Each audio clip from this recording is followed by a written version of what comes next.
Cette situation est commandée par des exigences fonctionnelles. Deux exigences fonctionnelles. La première, c'est que les greffes des juridictions ne sont pas des services communs de l'institution. Le greffe de chaque juridiction est dirigé par un greffier qui est élu par les membres de la juridiction. Et donc le greffier doit en premier lieu rendre compte de son activité aux membres de la juridiction qui l'ont élu. La deuxième exigence fonctionnelle tient dans le fait que les greffes exercent une mission d'assistance juridictionnelle. Et donc le greffe, il est quand même dans une très large mesure le prolongement de la juridiction. Il se confond très largement avec la juridiction. Et c'est la raison pour laquelle le greffe doit disposer d'une marge d'autonomie fonctionnelle qui doit lui permettre de servir la juridiction de la meilleure manière en fonction de ce que la juridiction croit être approprié.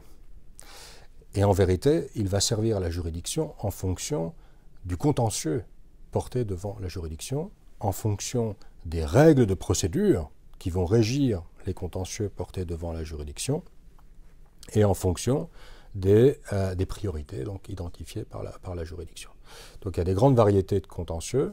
En l'occurrence, la Cour est essentiellement saisie de questions préjudicielles, pour lesquelles des règles de procédure spécifiques sont prévues.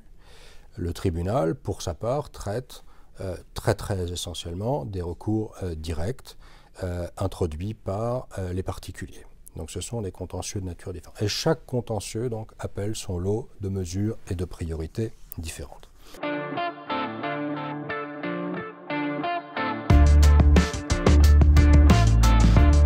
Les attributions des greffiers, donc de la Cour de justice et du tribunal, sont prévues par les règlements de procédure. Les textes se ressemblent, mais il y a une très grande différence entre le greffier de la Cour de justice et le greffier du tribunal. En ce sens que, comme je l'ai dit, le greffier de la Cour de justice est, sous l'autorité du président de la Cour de justice, responsable du bon fonctionnement des services communs de l'institution. Ce sont les services qui prêtent une assistance aux juridictions pour l'accomplissement de leur mission. Il s'agit de la Direction générale du personnel et des finances, de la Direction générale de la traduction, de la Direction générale des infrastructures, qui comprend les volets immobiliers et informatiques notamment, la Direction générale de la bibliothèque, recherche et documentation, la Direction de l'interprétation, la Direction de la communication et la Direction du protocole et des visites. Et donc ces services-là sont placés sous l'autorité directe du greffier de la Cour de justice. Et c'est la différence fondamentale, puisque le greffier du tribunal, pour sa part, n'est responsable, si je puis dire, que de son propre service, c'est-à-dire le greffe de la juridiction.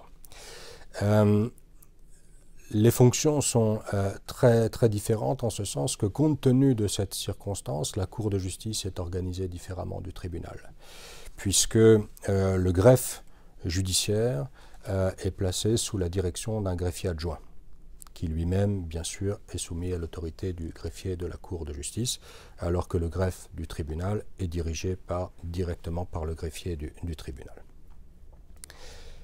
La réponse est à votre question, les fonctions sont-elles très différentes? Non. Non, dans la mesure où le greffier de la Cour de justice et le greffier du tribunal, chacun dans ses fonctions et chacun dans l'exercice de ses compétences, participent à l'administration de la justice.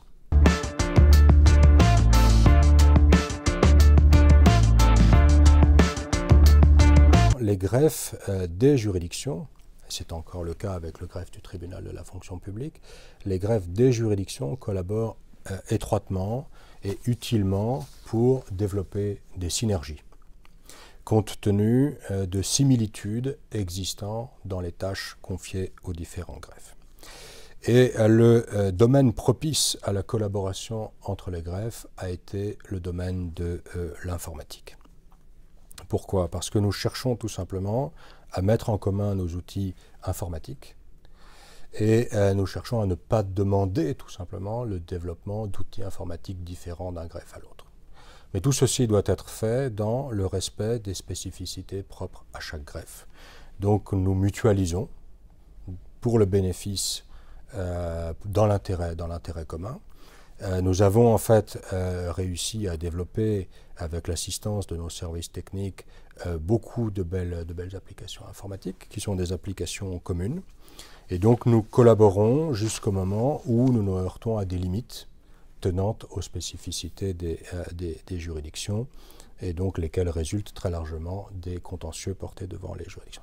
Les collaborations entre les greffes ne sont pas limitées au domaine informatique, puisque les greffes sont des services administratifs qui sont soumis donc aux mêmes réglementations administratives, et les greffes donc collaborent pour rédiger ou s'entendre sur la rédaction de rapports qui doivent être fournis à l'autorité budgétaire ou à nos instances décisionnelles, s'entendent sur l'identification des risques encourus dans le cadre de notre activité quotidienne, se mettent ensemble pour établir des plans de continuité d'action en cas de dysfonctionnement majeur de l'institution.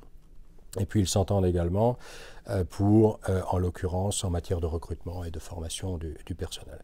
Bref, c'est une collaboration qui est étroite, mais qui est toujours respectueuse des spécificités propres à chaque juridiction.